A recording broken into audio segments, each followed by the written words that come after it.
Do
you know how to play slowly?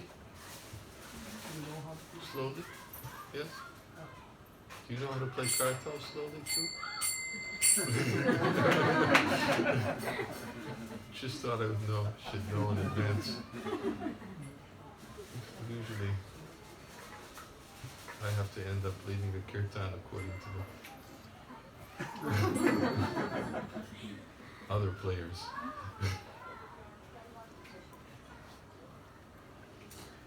Hare Krishna, Nama Vishnu Vidaya Krishna Prastaya Bhutale Shrimate Bhakti Vedanta Swami Nityanamane Namaste Saraswati Devi Gauravani Pacharane Nirvishesha Shunyavadi Vasta Chadi Satarane Jai Shri Krishna Chaitanya Prabhu Nityananda Shri Advaita Gadadhar Shivasari Gaura Bhaktivinoda Hare Krishna Krishna Krishna Hare Hare Hare Rama, Hare Rama, Rama Rama, Hare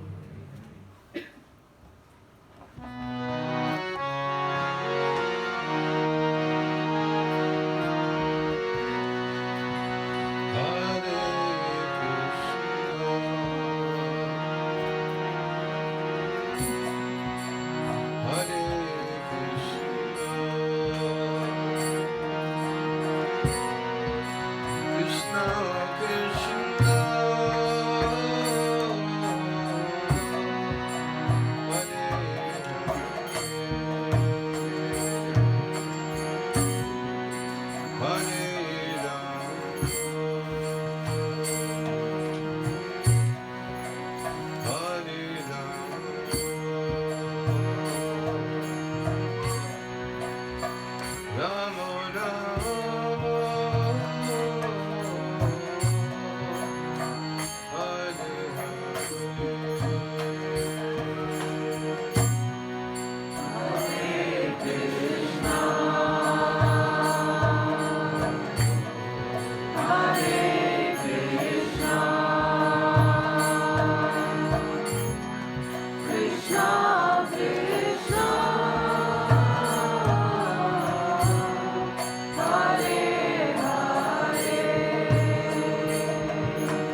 Paramahamsa Bharavajakacharya Saraswati Shishima Savanga Ishila Bhakti Siddhanta Saraswati Goswami Maharaj Prabhupada Ki Anand Prakota Vaishnavini Ki ISKCON Swami Acharyas Divine Shila Prabhupada Ki Namacharya Shila Haridas Thakur Ki Prem Se Kaho Shri Krishna Chaitanya Prabhu Nityananda Shri Advaita Gadadhar Shri Vasudeva Gaura Bhaktivinoda Shri Shri Radha Krishna Gopa Gopinath Shama Kunda Radha Kunda Giri Govardhan Shri Vrindavan Dham Ki Navadip Mayapur Dham Ki Ganga Maya Ki Jamuna Maya Ki Tulsi Devi Ki Bhakti Devi Ki Sankirtan Yogi Ki Shri Harinam Sankirtan Ki Salaveta Bhaktivinoda Ki Bhakti Premananda Glory to the Samadhi all glories to the Son of Devotion.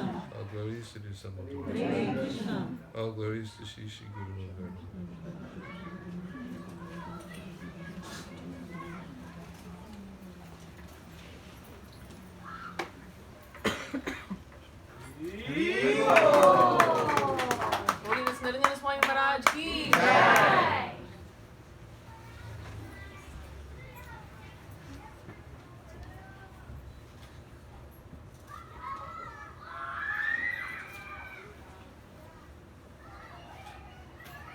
Is this a birthday party?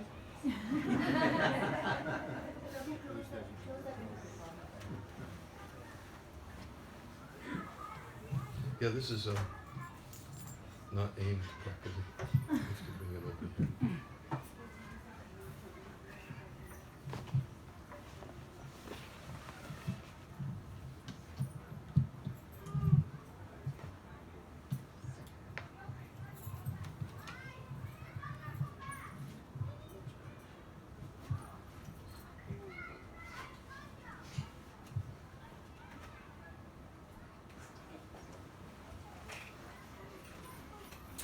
Om Jnana Timirandasya Gyananjana Savakaya Chakshu Unmilitam Jena Tasmai Shri Gurave Namaha Mukham Karoti Vachalam Bhangam Langayate Garim Yatkripatamaham Bande Shri Gurum Dinataranam Nama Om Vishnu Padaya Krishna Prastaya Bhutade Shri Mate Bhakti Vedanta Swami Namane Namaste Saraswati Devi Gauravani Pacharine Nirvashesha Samyavari Vasta Chade Satarane Jai Shri Krishna Chaitanya Prabhu Nityananda Shri Advaita Gadadhar Shri Vasudeva Gaura Bhaktivinoda Hare Krishna Krishna Krishna Hare Hare Hare Rama Rama Rama Hare Hare.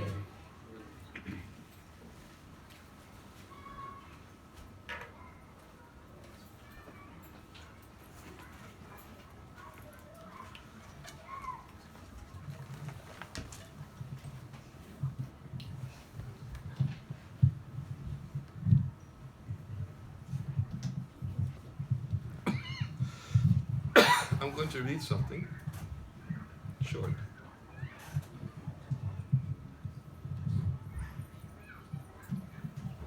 It's about chanting. Something many of us do.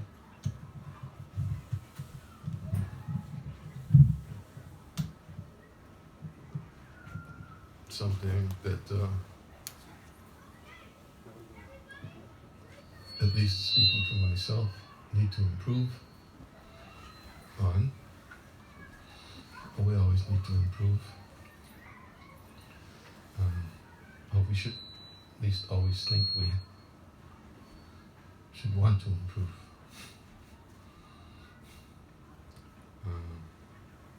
Especially when we read various statements in Scripture that of the potency of the holy name, how it brings all perfection to life, brings one to the lotus feet of Krishna.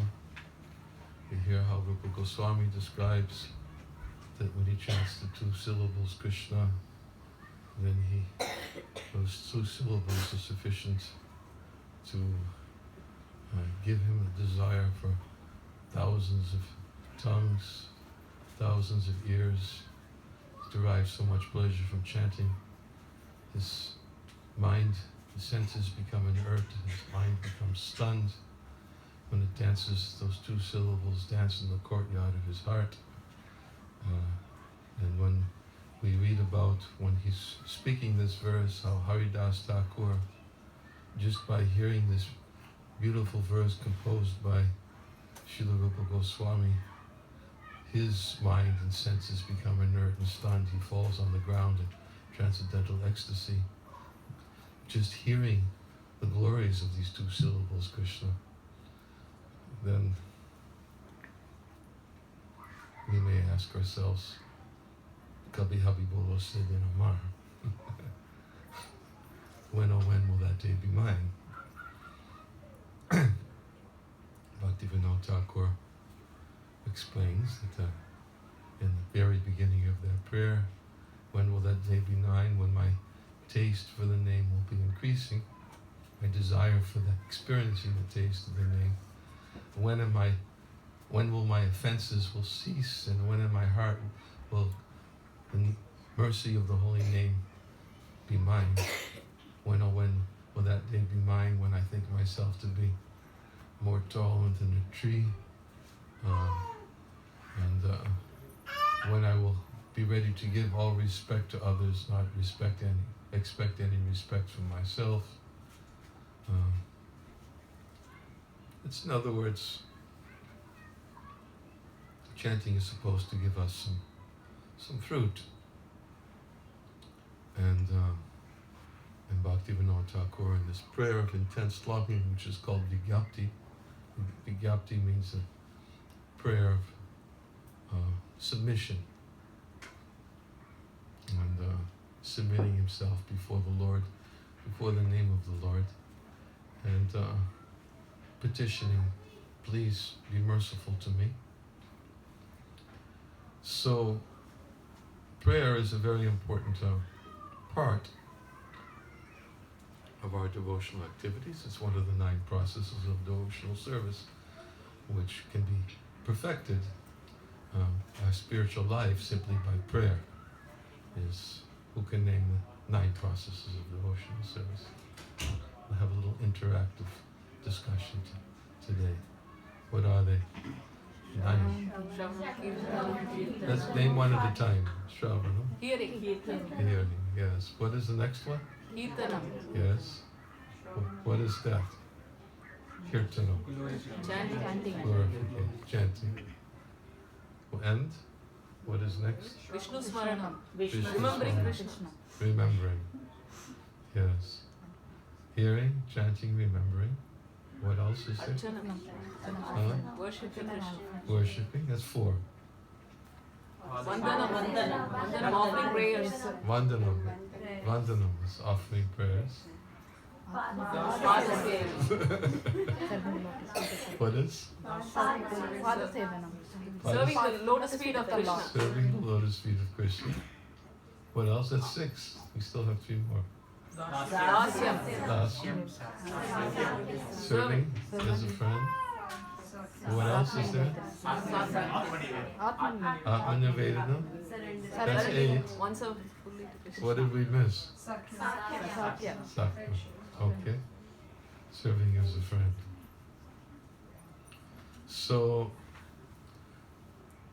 Prabhupada says that 1, 2, 3, or all 9 of these processes can actually give a devotee perfection. Now who perfected their life by Shravanam?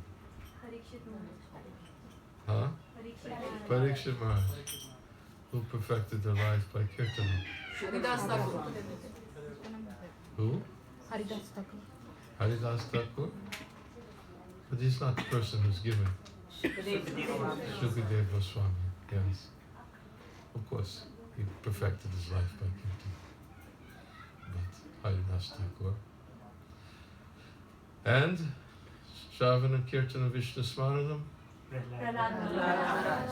Prahlad Maharaj. How did he perfect his life by Vishnu Smaranam? Constantly meditating on One person, and this one's going to have to be one person. I don't think it's going to have to be all simultaneously. Constantly meditated on Krishna. Constantly meditated on Krishna.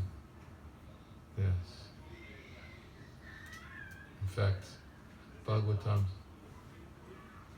states, actually I think it was Hiranyakashipu stated about Prahlad's mind.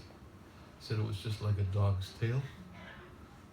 When you try to straighten the tail of a dog and you pull it out and you let it go. He said that was, son's mind was just like that. Tried to deviate it, but always goes back to Krishna. So Prahlad Maharaj, Krishna Smaranam. Who else? Maharaj Prithu. Prithu Maharaj by Archana. worship. That's for Ambarish. Yes. How did Ambarish Maharaj? Hanumanji, Dasyam. Huh? Dasyam. Wait, Hanumanji. Hanumanji? Dasyam. Pada Sevanam is Lakshmi. Lakshmi, serving the Lotus feet. Atmanivedanam is Bali Maharaj. Atmanivedanam is Bali Maharaj. Arjuna. Huh? Arjuna Sakyam. Sakyam. Vandanam is Asko. Good. You're studying? Yes? Or is this just... Lucky guess.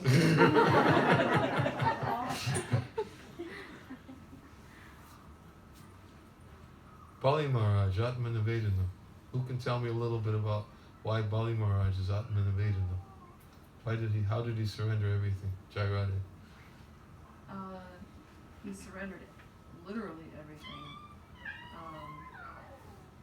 He was approached by, he did not know it was the Lord in his dwarf form, but and he asked for the 3 steps of land, and he took, the one for the earth, one was through the heavens, and then he said, "You may take your last step on my head." Uh-huh. So that's like surrendering everything. Uh-huh. He put his everything in Lord Vamanadev's hands and said, okay. Not only that, but Lord Vamanadev dealt him a pretty heavy blow. Dealt him a pretty heavy blow because he insulted him. He said, you promised me 3 and you only gave me 2. And he bound him up with the ropes of Varuna. He had him insulted in front of his wife. And he told him not to do it. Yeah. So, but Bali Maharaj surrendered by saying, okay, you've taken everything, but still I have something left to offer you for your 3rd step. Take me. Fully surrendered. So one of the processes is prayers, and Akur was given as an example of offering prayers. Of course, Bhagavatam is filled with prayers. Some of my favorite prayers are the prayers of Queen Kunti. And Queen Kunti and Prabhupada really spoke a lot on Queen Kunti's prayers. In fact, the very first lecture I ever heard of Prabhupada was a lecture he gave in 1973 on Queen Kunti's prayers. And it was the first recorded lecture I heard. Someone gave it to me. And that's a whole story. But it's a nice story. I'll tell the story. Many of you may not know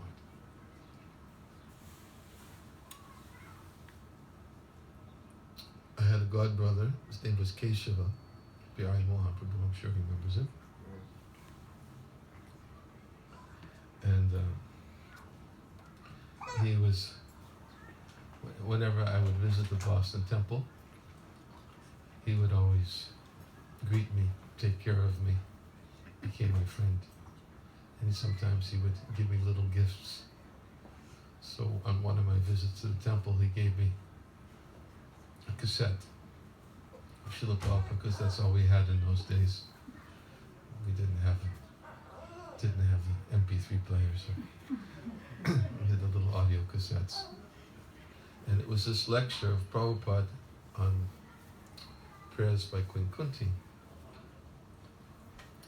And I took it home and was listening to it. And this was the first lecture, the first time I actually heard Srila Prabhupada speak. Because there weren't so many recordings at that time. In fact, I don't think there was a lot of recordings in the temple at that time. Prabhupada's lectures, just a few. And although we would hear Prabhupada chanting a lot, but I never heard a lecture of Prabhupada. So I remember I had a difficult time understanding Srila Prabhupada's accent. For me, for a Westerner, it was a little different. In the early days, many of the Western devotees who joined, they had a hard time fully grasping everything. So I remember listening to the cassette and little segments, and then I would rewind it and rewind it and try to understand everything that Prabhupada was saying. And there was a section of this particular lecture where Prabhupada was talking about the nature of the illusory energy, saying how powerful the illusory energy is. And he said that the illusory energy is always testing us. And he gave the example. He says when one first comes to Krishna consciousness, Maya, who is Krishna's servant, she acts on behalf of Krishna and tests us to see if we're coming to Krishna to serve him or to disturb him. And then he said that when we're in the middle of the ocean, we have to take shelter of a boat. Otherwise, if we don't take shelter of the boat in the middle of the ocean, we could easily drown. And he said that the waves of the material nature are just like tossing and turning us, and we have to take shelter. And even amidst all of these tests.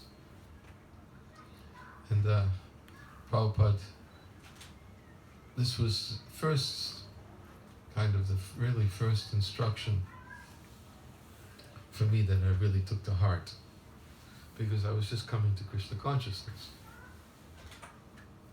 And because I was just coming to Krishna consciousness, I was thinking, well, Prabhupada's preparing me. He's telling me that, because he said in the beginning when one comes to Krishna consciousness, the illusory energy is there to test, to see if we're coming to serve Krishna or disturb Krishna. Someone may say, what does it mean to disturb Krishna? Well, I didn't really know what it meant at that time, to disturb Krishna, but I kind of sensed that Krishna is disturbed by the fact that somebody's coming to him with an impure motive, not really wanting to serve him, not wanting to please him. And Maya is testing us to see, are you coming because you want to serve Krishna? Or are you coming because you want something else from Krishna? Of course, we know anyone who even comes to Krishna for the fulfillment of material desires, he can still get purified. There is the verse, Akama Savakamava Mokshakar Udaradi Ti Vena Bhakti Yogina Yajita Purusha Param.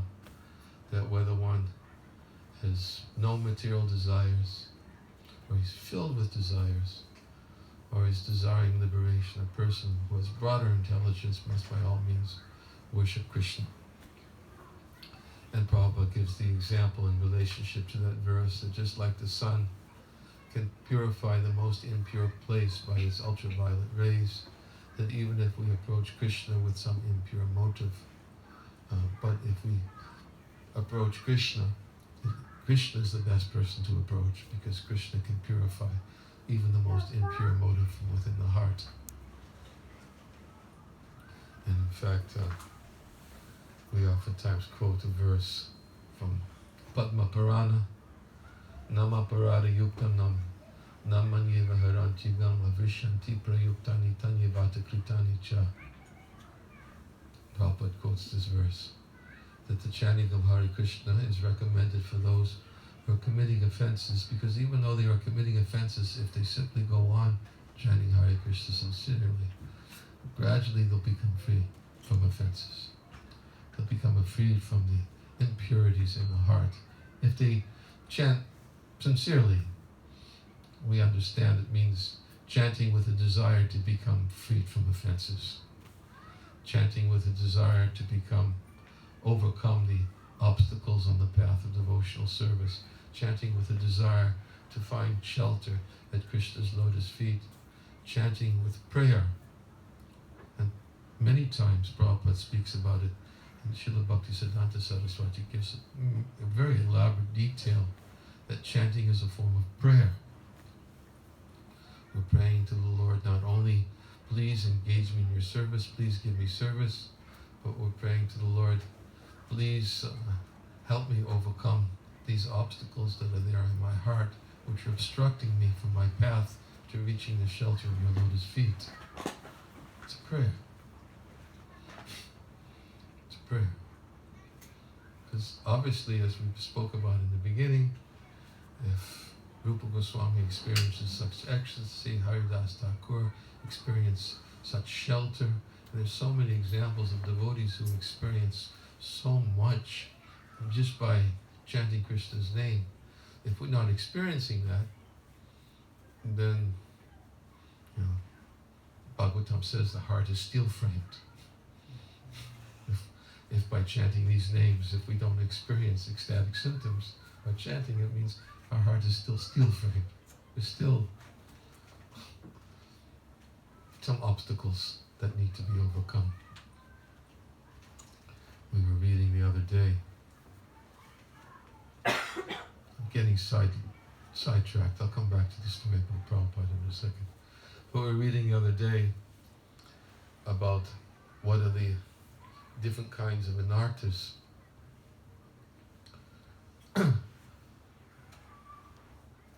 Anartha means valueless things. Artha means value. Anartha means valueless. Right? So many things that we're attached to, but we really are valueless. Right? Just like Bhagavatam says, what is the value of a prolonged life which is wasted inexperienced by many years in this world? Better one moment of full consciousness, because that will enable one to search after one's ultimate interest. Bhagavatam has a different value system. Bhagavatam considers one moment to be far more valuable than a very long life. Although everybody tries to live a long life and thinks that the long life is the most valuable asset to have, but Bhagavatam says no. And Prabhupada says even the trees live 100 years. What is the value? If the whole life is wasted by inexperience in this world, what's more valuable than a very long life is one moment. If that one moment inspires us to search after our ultimate interest.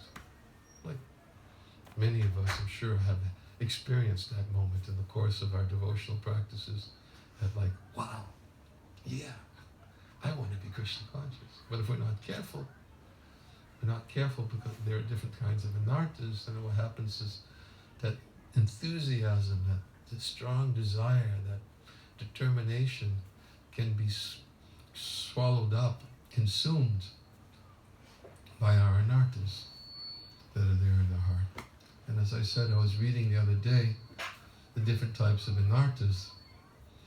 There are 4 types of anarthas. They're called Hridaya Daubhalya, which means weakness of heart.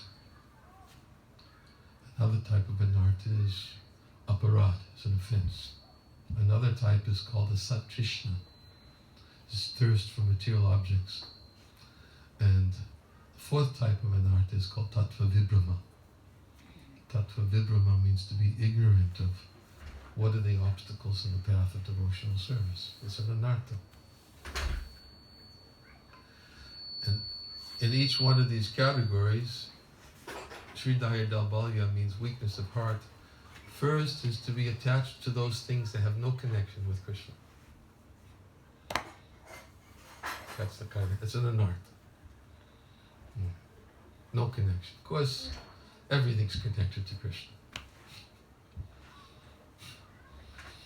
So someone may say, if everything's connected to Krishna, then I can be attached to everything.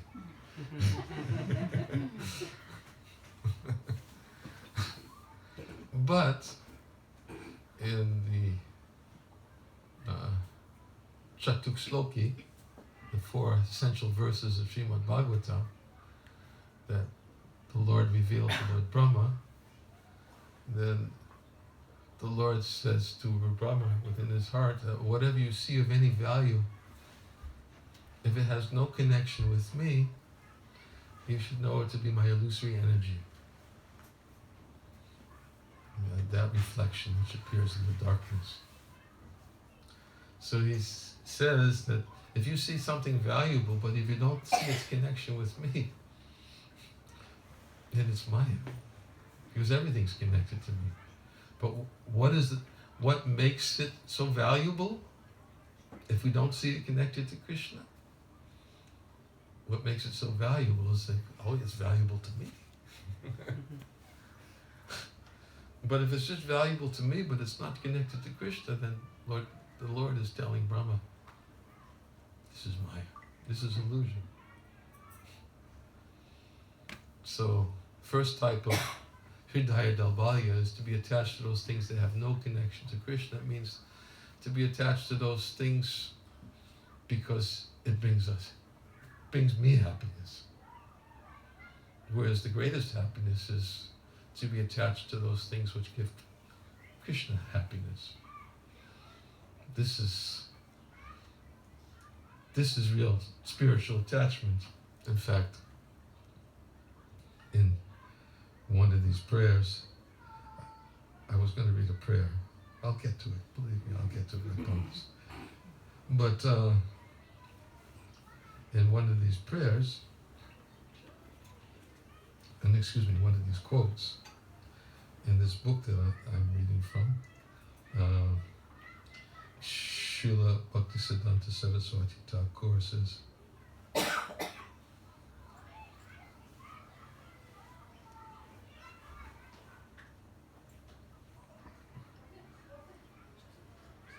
how we should see everything connected to Krishna.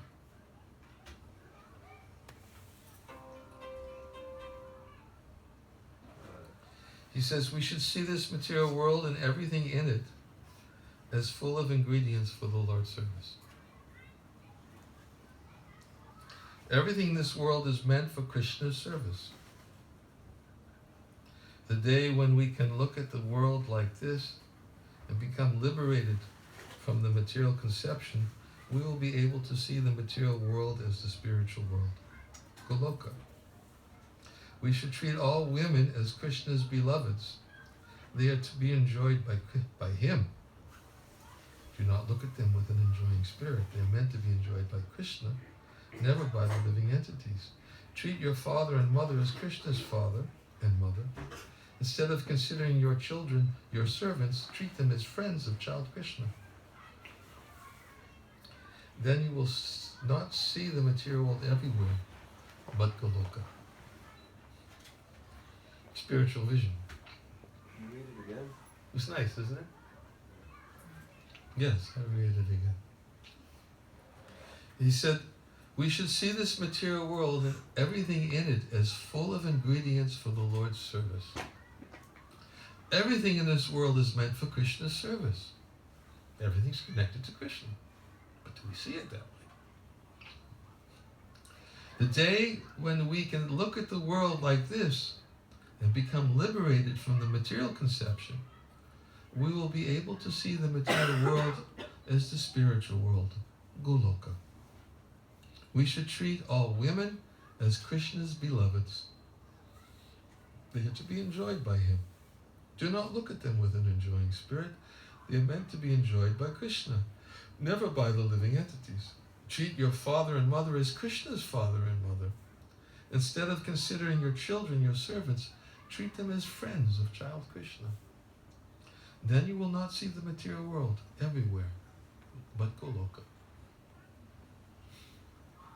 This is how to see spiritual world, spiritual vision. So Krishna tells Brahma, anything you see of any value, if it don't see its connection to me, it's illusory energy. Even the ability to see something separate from Krishna is connected to Krishna.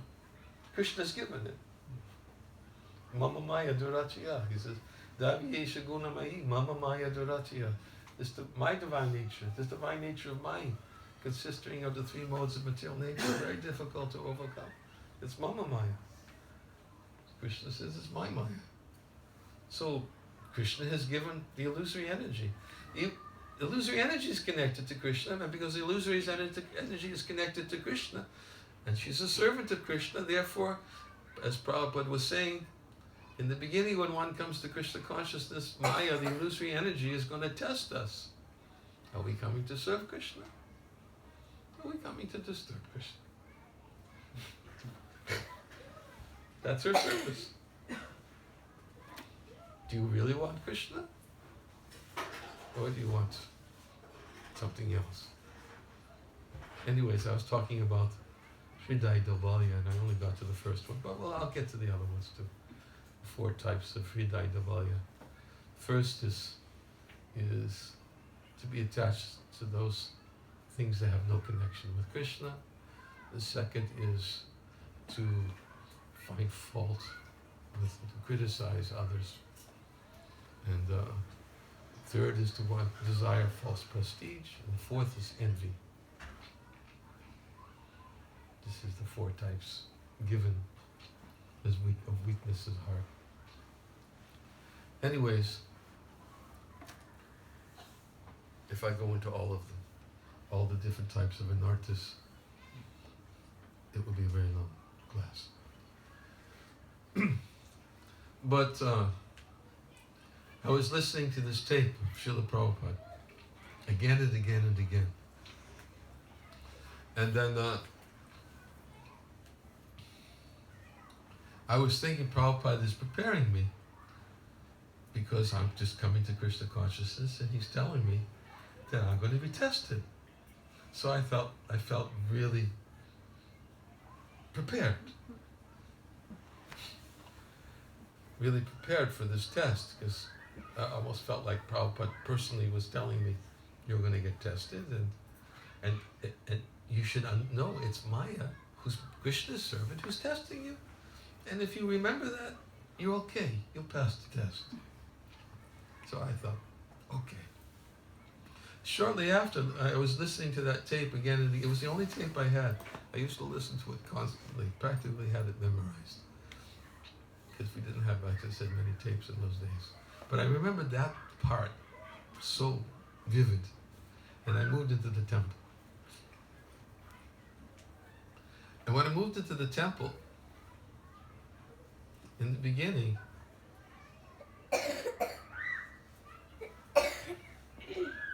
it was just wonderful. I mean, I just felt like this is what liberation must be like, you know. It's like it's you know, my feet weren't even touching the ground, and of course I heard once, I can't remember, I think Maturish in a class, he gave an analogy. He says, when we first come to Krishna consciousness, Turish used to give the Bhagavad Gita classes in the evening all the time. I was coming to the temple. He said, when we first come to Krishna consciousness, he says, it's like taking off in an airplane. And he says, when you take off in an airplane, immediately, wow, you see the ground is way below. You see such a I'm high. He says, but when you start getting up, 20,000 feet, you can't see much difference between 20,000 and 25,000. Doesn't look, you don't see that much difference. He says, similarly, when we first take the Krishna consciousness, it's like, wow, this is It's wonderful, but as we start getting up there a little bit more, we begin to see, well, why am I not making advancement? And of course, that if we commit offenses, then we begin to lose our enthusiasm, lose our determination, and our faith can diminish as a result of those offenses. Anyways,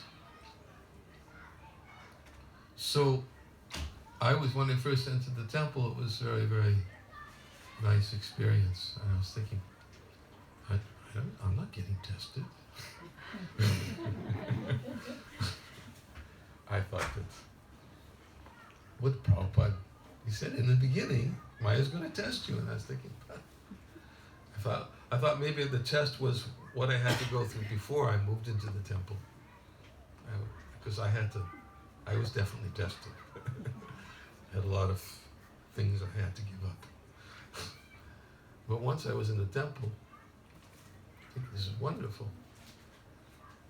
And then I sort of like became a little bit, what's the word? Complacent, maybe? Inattentive.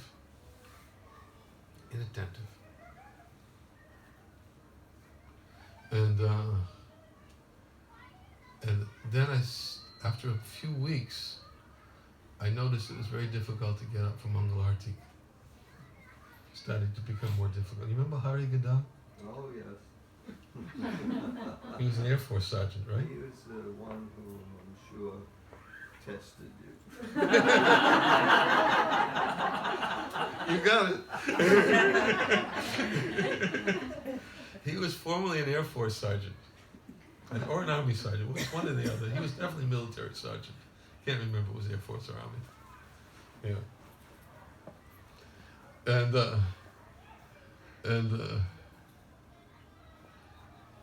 it was getting a little difficult for me to get up in the morning, and he was a little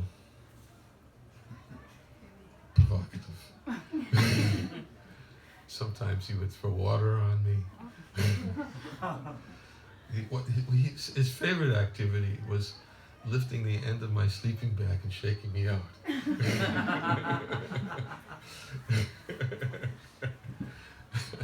It wasn't every day, but some days it was like that.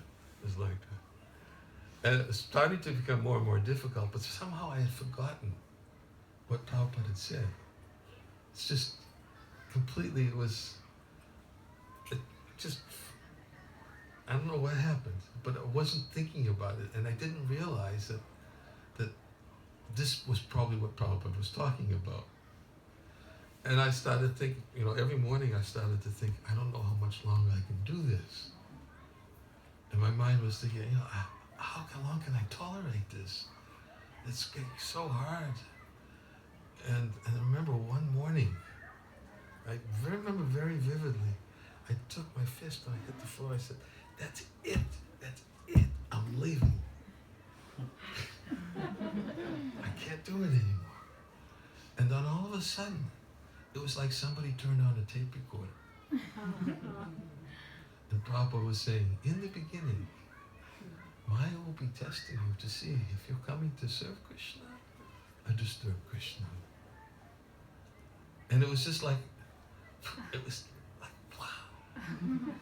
I felt, because I was a little inattentive, it was sort of like, like I got sucker punched, when I wasn't looking. But then all of a sudden Prabhupada came up, and those words, and that was my first realization, that first really strong realization of how much, that important it is to try to remember the words of the spiritual master, that they're shelter. They can give us shelter, they can give us strength, and it became a lot easier to overcome that obstacle by seeing it for what it was. This is my testing.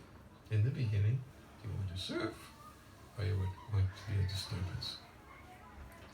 So this was, anyways, in Prabhupada's instructions he gave within the prayers of Queen Kunti.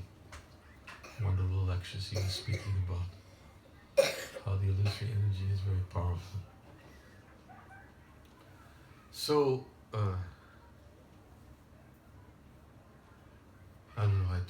I don't know how I got there. Forgive me. Prayers.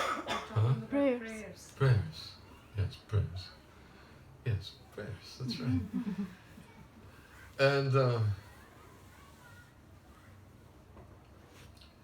And we were saying how prayers are one of the means for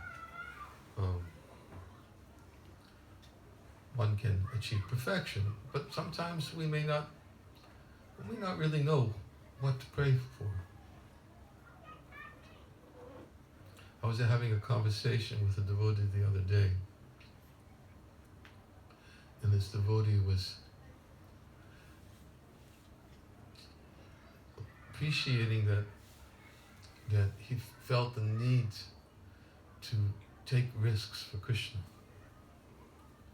because Prabhupada oftentimes said that we should be willing to take risks for Krishna. By taking risks for Krishna, it puts us more in a helpless, dependent mood. And we generally think of taking risks for Krishna in terms of a risk that we take externally, something we try to do, a big project, or to go out and preach to somebody who's maybe not interested in hearing, or we take on a big undertaking that's potentially dangerous. Like sometimes people say, although it's not true, but sometimes when people speak about my early days in the Soviet Union, they present me as taking big risks, going in communist countries. But it really wasn't, I wasn't the one who was at risk. It was devotees in the Soviet Union who were at risk. But people thought, this is a big risk going into communist countries. I had to go underground, I had to grow my hair out, take my neck beads off, I had to chant my japa in the subways in the middle of the winter because the hotel rooms were bugged, and KGB agents were watching me, and even one time caught me, so we think of that's taking a risk, although it really wasn't a big risk. It really wasn't a big risk. I mean, I downplay it because I know that the devotees who were there, they're the ones, if they caught me with them, they're the ones who would have been punished, not me. I would have at best been asked to leave the country. I don't think they would have put me in prison. At least I didn't think that way. But we think of risks of doing something like that. So we're having this conversation about risks, and I was suggesting that there's another form of risk that we should take for Krishna. And that is, sometimes it's a risk by praying to Krishna. It could be a risk. Krishna, please, whatever I need to remember you, please help me remember you. Like, that's a risk.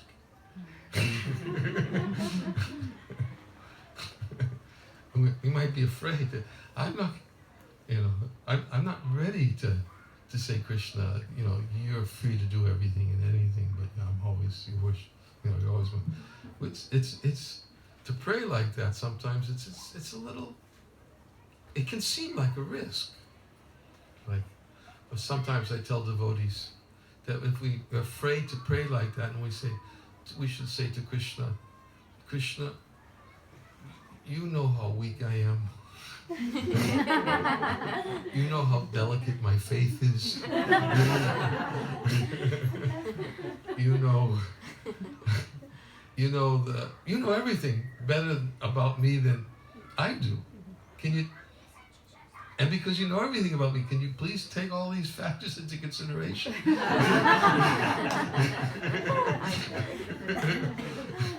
I do want you, but and then we say, but please be merciful. Right? Be merciful means go easy on me. Right?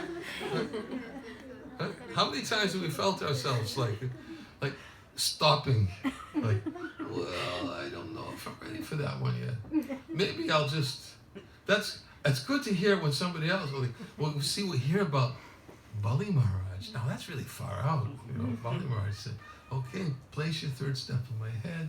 Oh, like we hear about Prahlad Maharaj. Like the risks he took and the remembrance of the Lord. We hear about Maharaj Ambarish and how fearless he was in the face of, and Prabhupada even says about Maharaj Ambarish was just so absorbed in thoughts of Krishna that he didn't even think to ask Krishna to protect him.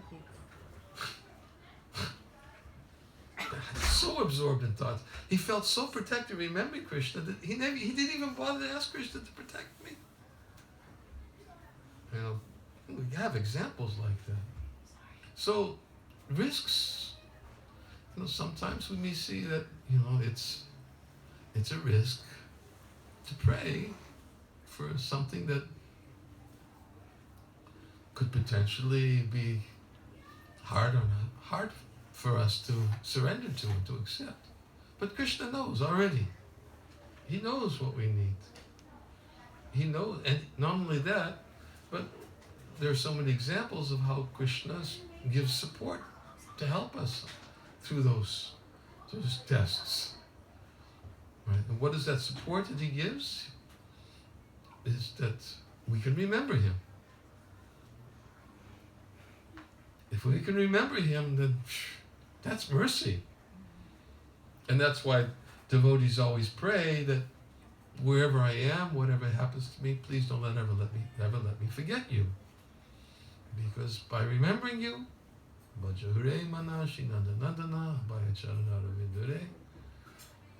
dear mind, please remember the divine son, the lotus feet of the divine son of Nanda, because by meditation on him, I can be fearless. So, anyways, we're having this discussion about prayer as potentially risky.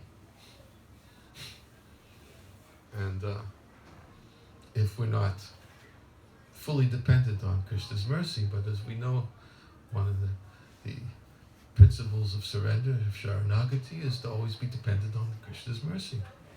Whatever his desire, whatever his decision is.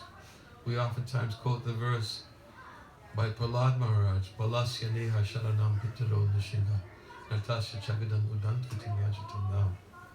He's praying to Lord Nishingadev, O Lord Nishingadev, O Supreme, because of a bodily conception of life, embodied souls not neglected and not cared for by you, they cannot do anything for their betterment. Whatever remedies they may accept, although perhaps temporarily beneficial, are certainly impermanent. For example, a boat in the water cannot rescue a drowning man. The most expert physician and best medicine cannot relieve a suffering patient. And the parents may not be able to save their child. Prahlad Maharaj uses this example that ultimately it's Krishna's decision. We're fully dependent upon it. We make the effort, we do the best we can. Just like Prahlad says, you may have the best medicine, you may have told you have the best doctor, and temporarily you may feel benefited by that. I've got the best medicine, best doctor. And you might feel some benefit. But does that mean the patient won't die? No. Temporarily beneficial. But certainly it's impermanent. We have to place ourselves in a mood of dependency that Krishna, I'm going to make the endeavor, I'm going to try to remember you, and the result is up to you. And if we can remember Krishna, that's mercy. That's mercy. How to remember Krishna in all situations. It's a big test. It's a big test. But if we want to pass that test, then of course we pass it on the strength of our Krishna consciousness. And one of the most powerful remember, many of you are Radhanath Maharaj's disciples, I suppose, because I want to tell you that I once was speaking to Radhanath Maharaj. We have a very confidential conversation. I asked Maharaj, he said, what is the most powerful, I asked him, what is the best way to take shelter of Krishna? And he was confiding in me. He said, Maharaj, prayer. And then he started speaking about the power of prayer. It's very powerful. But sometimes we don't know what to pray for. We don't know. You pray, yes, please protect me, please let me remember you. This, of course, is protect me means best protection is Nehabhakama Nashashi Pachavayana Vijite Svapamapyasya Dhammasya Trayate Mahato Bhayat. Protects one from the most dangerous type of fear. A little effort in this endeavor, there's no loss or diminution. A little advancement in this path protects one from the most dangerous type of fear. What is the most dangerous type of fear? Coming back to the material. Forgetting Krishna. Forgetting Krishna. The most dangerous type of fear. To forget Krishna. Please, Krishna, don't let me forget you. Prabhupada says in that verse, Antakali chamamiva smaran mokva kalevaram. Krishna says, whoever remembers me at the time of giving up this body, it easily attains my nature. Of this there is no doubt. And Prabhupada says, what is smaran mokva kalevaram? He says, and right in the purport. Anybody remember what he says? Smaran mokva kalevaram. This is incessantly chanting Hare Krishna. Incessantly chanting Hare Krishna. This is our prayer. There's another nice quote from Srila Bhaktisiddhanta about prayer. I just thought of. This is very prayer.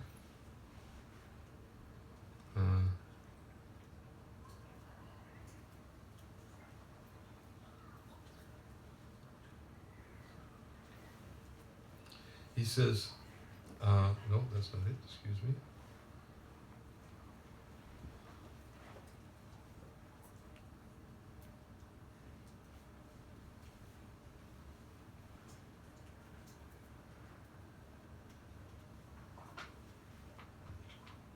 He says, here it is, right here. How should we chant the Lord's holy names?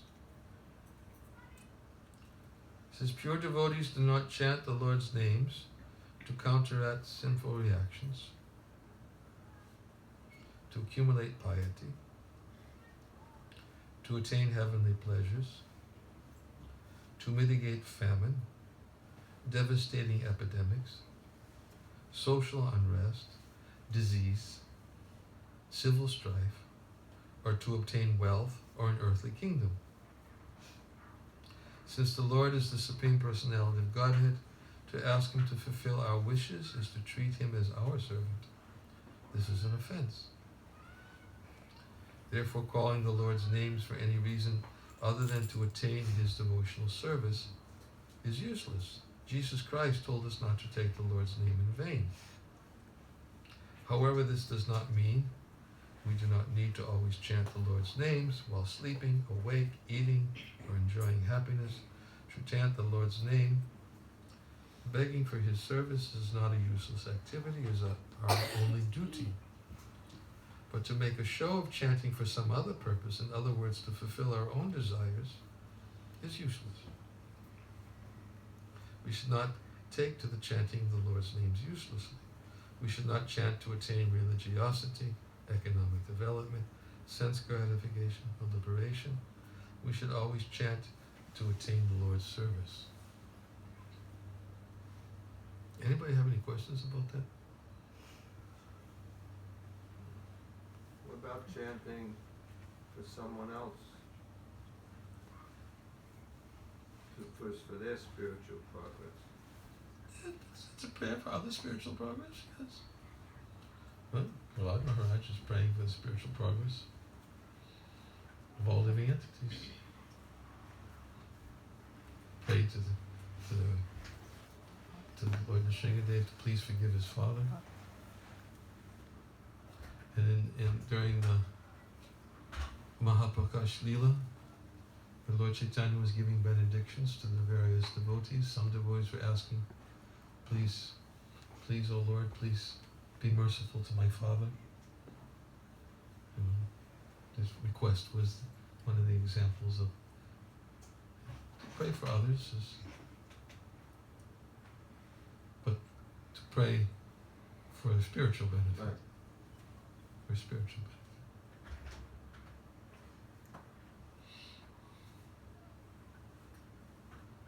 Yes? Thank you very much, Maharaj, for the class. So you mentioned regarding anarthas. So while executing services, someone like me has a tendency of making many mistakes. So what should be the prayer to do gradually reduce those tendencies? Because of the conditioning I tend to make mistakes. So Tend to make mistakes. or rather, just make mistakes. Sometime I do good. What do you mean by a mistake? So, like while setting up a microphone, I might gradually bump something. I don't Right. know. Now my intention is not to do that. Then stuff Right. like that, small mistakes, and then don't follow the instructions. But how's as- that connected to an artist? I'm trying to understand your I'm just point. trying to. Maybe I did not frame the question. Maybe that's the one mistake I made right now. That I did not frame the question right. All I'm trying to say is tendency of making mistakes. It might not be another, but what should be the prayers to reduce that tendency? Well, we can overcome our tendency to make mistakes. It's a symptom of conditioned life, is the tendency to make mistakes, by the way. But we can overcome the tendency to make mistakes by always thinking at least what's best for Krishna service. Because even if you make a mistake, externally it may appear to be a mistake, but internally there's no mistake, because you are sincerely trying to do what's best for Krishna service. Externally it may appear to be a mistake. Yes, you didn't set up the microphone. You set it up over here, my mouth was over there. It was a mistake.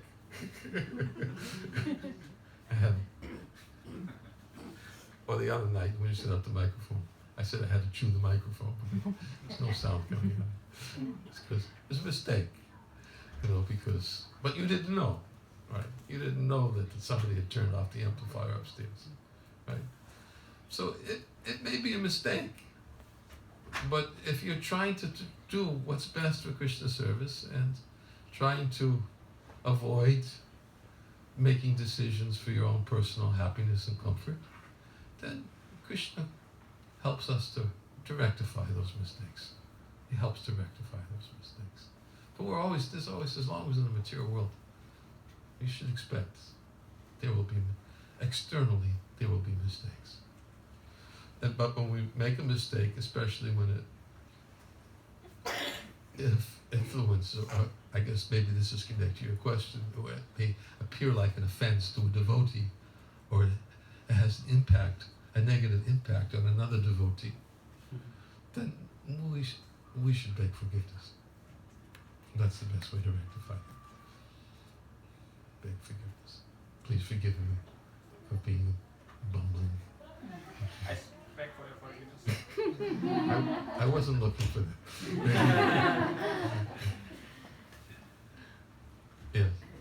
Hare Krishna Maharaj. So, my question is about chanting. So, as a vow to spiritual master, every day 16 rounds of chanting with attention. But what I struggle is, I do chanting, but no attention. I mean, I struggle that. And then the chanting usually is a combination of chanting during driving, chanting maybe during the daytime. The quality is not as great as. So, is it an offense when one does chanting without attention on Krishna?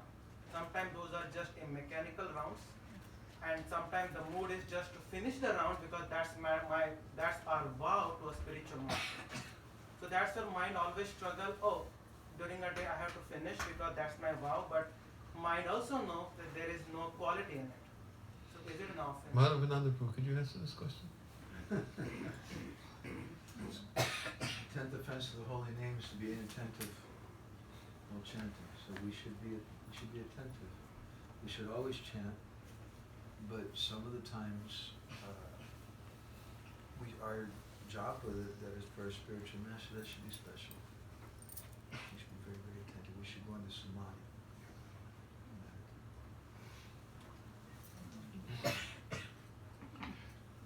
Your question was, is it an offense? His answer was definitely, it's an offense. To be inattentive while chanting is an offense.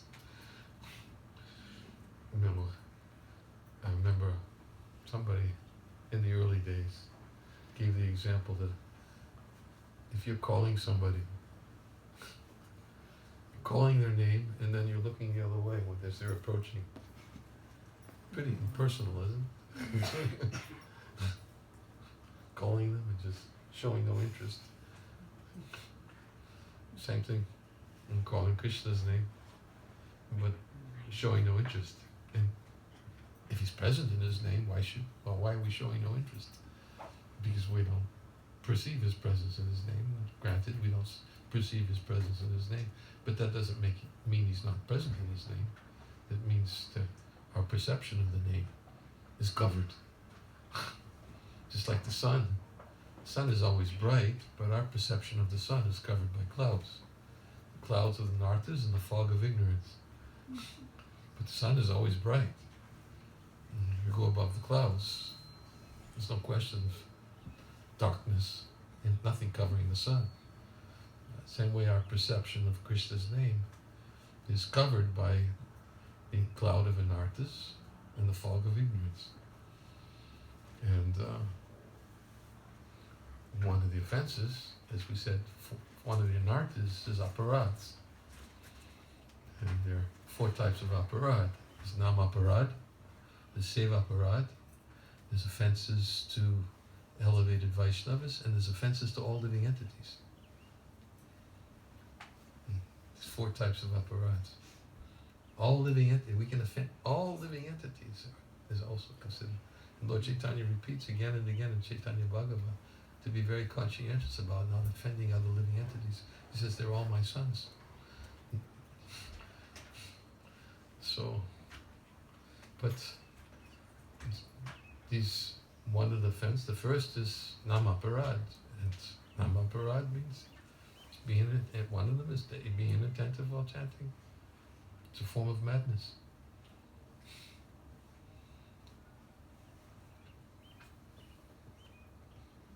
I have a question. How do you incessantly think about Krishna? Sometimes we sit and chant, we think about Krishna, we read Bhagavatam, anything related to Krishna consciousness, we think about Krishna. But I've seen sometimes in the temple when I'm doing some service or something, I do it mechanically. Whereas I hear Jiva Maji chanting Hare Krishna, Hare Krishna, Krishna Hare Hare all the time, sometimes. I wonder how she can concentrate on something else and still chant. Like that, and Mother Isha, even if she has dementia, she can think of Krishna. How do you get that in you? Like, is it constant practice? Yes, devotees often ask this question a lot. The question is how to always remember Krishna. And I always answer it in a very practical way, in the sense that even in Krishna understood that we can't always remember him. And right in the 12th chapter of the Bhagavad Gita, he very clearly states in the beginning, you should always remember me. He says, but if you can't always remember me, then follow the regular principles of Bhakti Yoga, and this way cultivate the desire to attain me. So Krishna understands that, yes, the goal is to always remember him, but he says, if you can't always remember him, then at least regulate your life in such a way that every day you're doing something to remember him. And then by so doing, then gradually it becomes more natural and spontaneous. So that is the best way, is regulating one's life to hear and chant about Krishna every day. And I oftentimes give that verse, this Vishwanath Chakravarti Thakur's commentary to that verse, Smartavyam Satatam Vishnu Vismartavyam Nijatu Chit. where he says that Krishna must always be remembered and he must never be forgotten. Sarvaviti nisedasya ityo eva kinkara, that all the rules and regulations, all the rules and prohibitions are meant to serve these two principles. And in Vishwanath Chakravarti Thakur's commentary of that verse is, if we're always remembering Krishna, then we're never forgetting Krishna. So why do we have to worry about forgetting Krishna if we're always remembering Krishna? It's just like, if a person's always speaking about Krishna, why does he have to worry about speaking nonsense? He has to worry about speaking nonsense because he's not always speaking about Krishna. So, therefore he says the word satatam in this verse, generally it always means always. But in this verse it has a special meaning.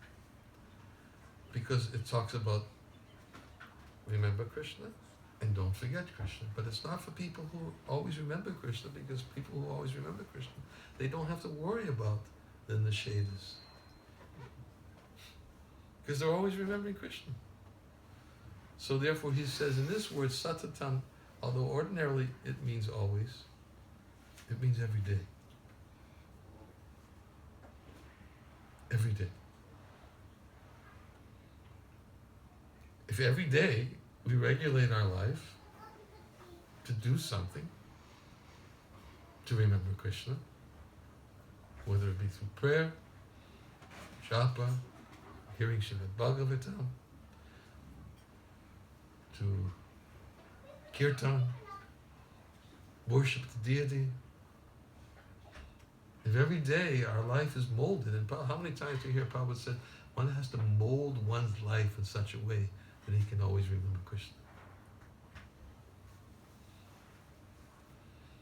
So if we do that, then it becomes more natural and spontaneous. If we neglect it, it's very difficult to always remember Krishna. So, therefore, Krishna says, if you're always endeavoring to remember me, I'll help you. Nanyas chintaya tomam yujana paripasante tesham nitya bhayuktanam yogakshema vihamya. If you're always endeavoring, I'll help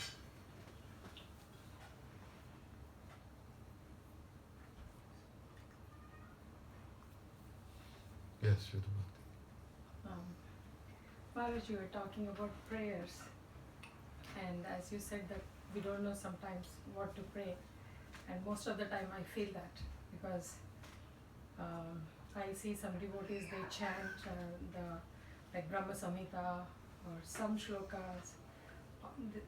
So, but for me, it's like just seeing them itself is like really like, I feel so happy and blissful, but prayers won't come from my mouth. So how I cultivate that? You mean your own personal composed prayers, or what? No. Just the prayers. Like, I know that prayers are like you first glorify the Lord, and then if you have anything, then you know the steps. But I don't get anything. I become like a blank, and I just feel very blissful and happy just in their presence, like when I do service. So what's the question? So how do I cultivate that of prayer more? Like how I need to... By repeating others' prayers. But that's like following somebody, right? It's not natural. Why isn't it natural? It will become natural by repeating their prayers. Like We should this. repeat their prayers every day. If we repeat their prayers, that means we're praying to them. We're remembering them. Prayers, sung by Lord Shiva, the Prachetas, they were repeating exactly what Lord Shiva told them. And look what happened to them. Lord Shiva gave them specifically, this is what you should pray. I prayed it. He said, I heard it. I'm sharing it. I heard it. I learned it. Now I'm giving it to you. You pray in this way. Repeat it. They repeated those prayers of Lord Shiva. And the result was the Lord personally came, was very pleased. That's why the prayers are there, for us to repeat and to memorize and purify. And then it becomes more natural and spontaneous. But yes, otherwise it's very difficult to be natural. We become too familiar.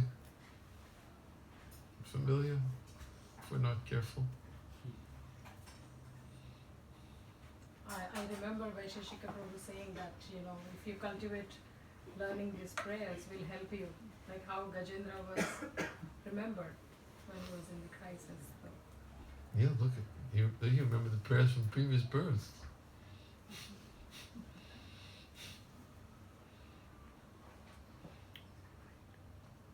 And he wasn't even calling out directly to the Lord. He was just remembering the prayers. That's in the commentary. Still the Lord came. I wanted to speak briefly, completely something unrelated. What time is it? 8:30. 8:30. 8:30. Okay. This is something completely unrelated. But anyways, so a little story connected to it.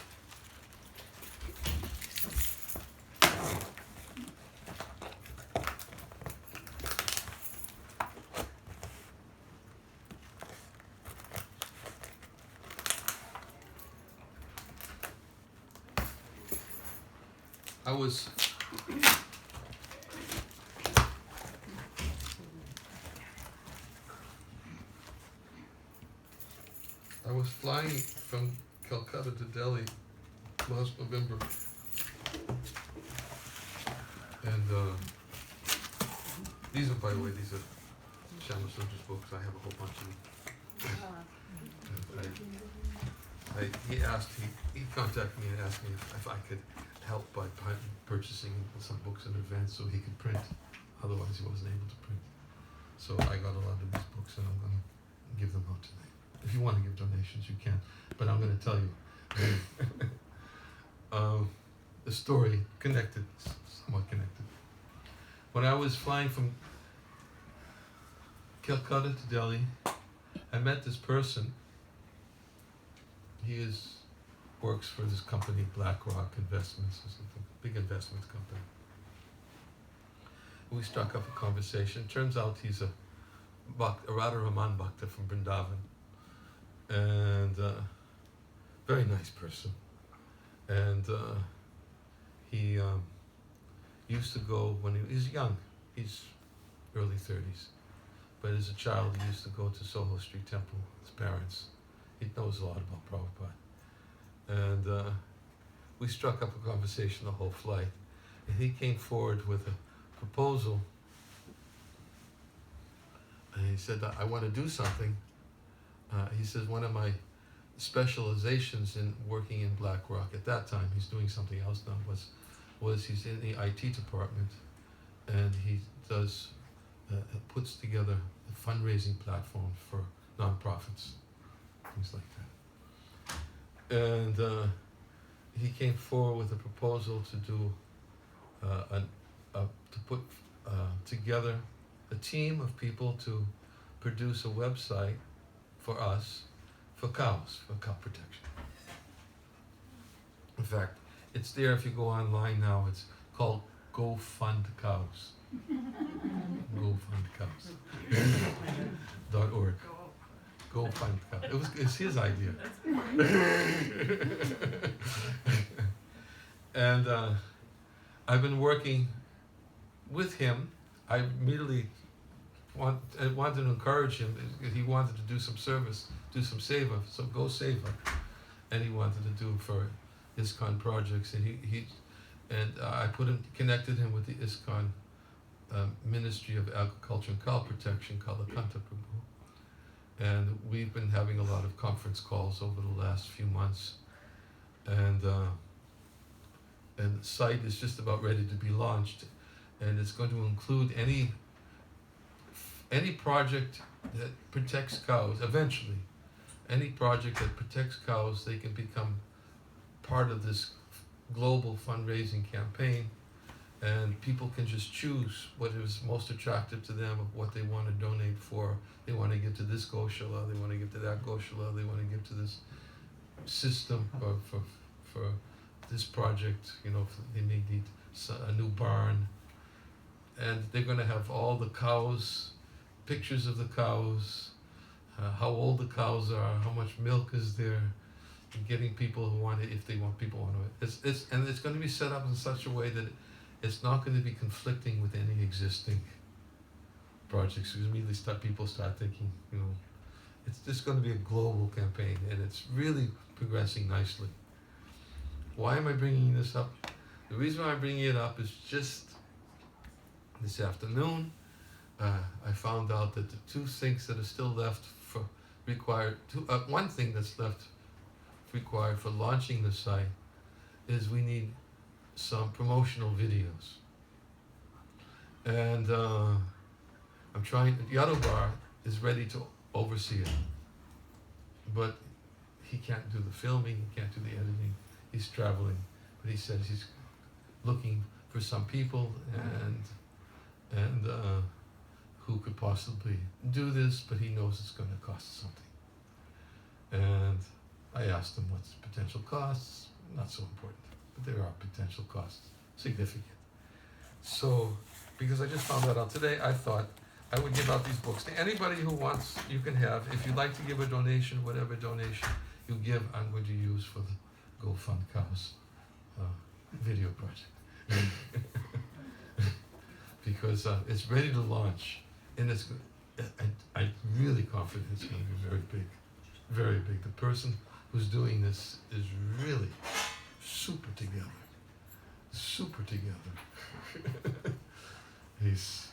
He was just given a promotion in BlackRock. He's in charge. He's an executive. I think it's the biggest investment company in the world. I don't know. Have you ever heard of it, BlackRock? Maharaj, I use their product every day almost. Yeah. Anyways, so these are some of the proposed books. I have, I think, 18 of them here. You're welcome to take. It's not mandatory you give a donation, but if you give a donation, then whatever donation you give, I'm going to use for this video project. But I have 18. Anyone would like? Can you sign the books on behalf of Shamas? I can sign my name. I can't sign his name. Just sign your name. You know. I need a pen. You got a pen? But don't worry if donations are not mandatory. I just thought I would connect it because I just found out this afternoon it's going to cost something for producing these videos.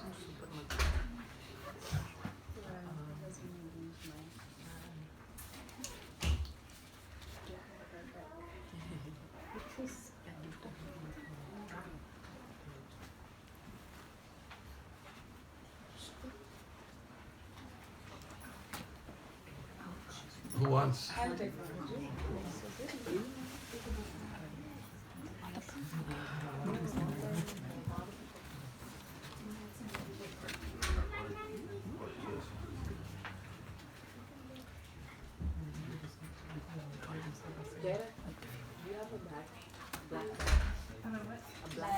Who else wants? Hare Krishna. Thank you.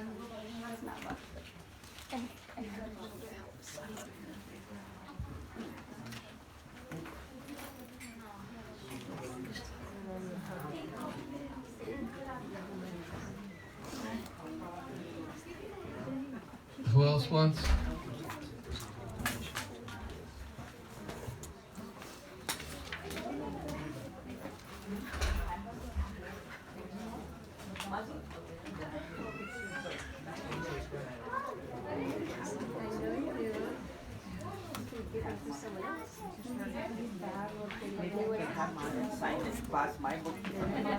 Shaggy, you want to go? Have you read it yet? No, not yet. I don't read it.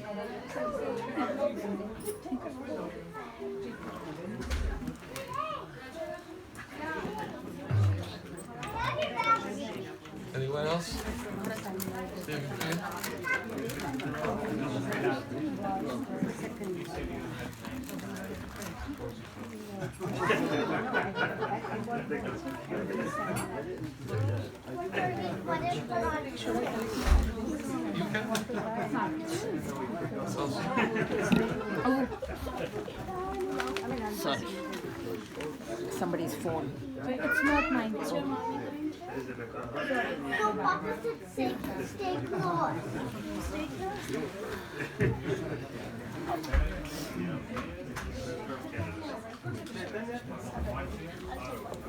Radhika, come here. ये पुढे अबे इथे तर ये sorry माताजी thank you sorry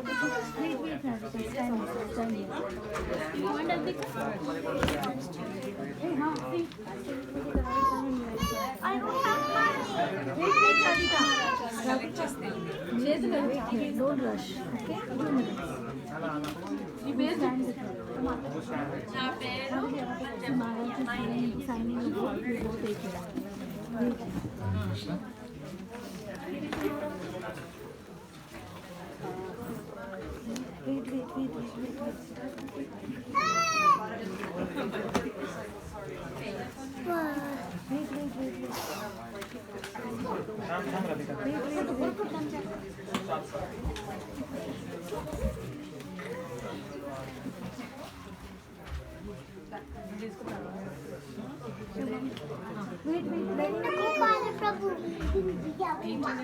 What's his name?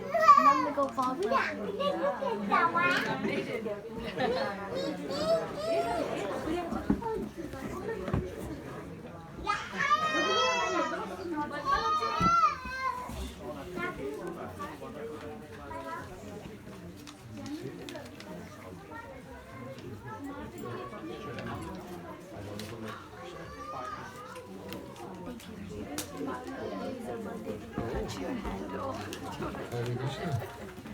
Happy birthday. Careful. Thank you. I was thinking we could just lock it in.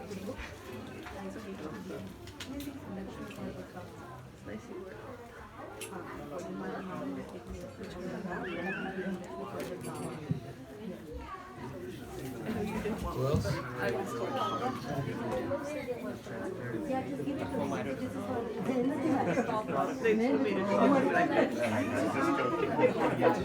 Because I didn't know how it, I knew you'd be back.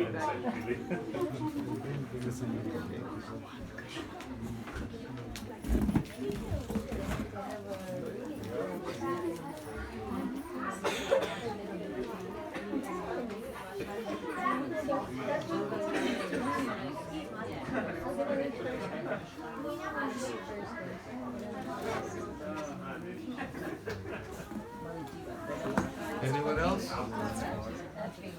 There's 3 copies. Actually, I still have 2 more boxes. If there's not enough, I don't have them here though. Yeah, there's 2 boxes still at the temple. In the temple. What's that? Can I make the announcement regarding that? Yes. Hare Krishna. So we have 2 more boxes of these books in the temple, and Maharaj has kindly agreed that if you want, we'll still sign it for you. So we have 2 more books left right now, but we have 2 more boxes in the temple. So if anyone is interested, please see me. I'll take your name and I'll make sure you get the copy. Hare Krishna.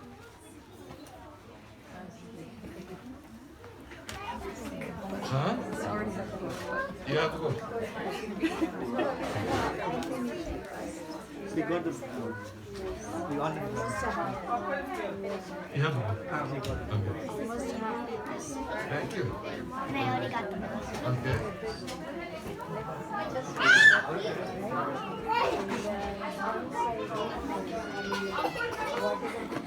Yes, mother.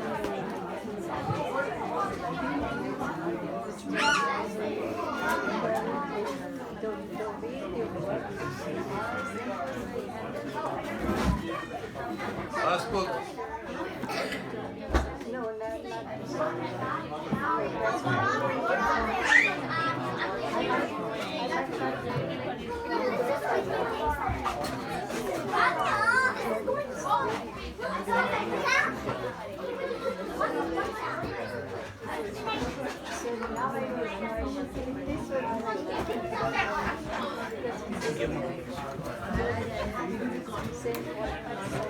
Last one.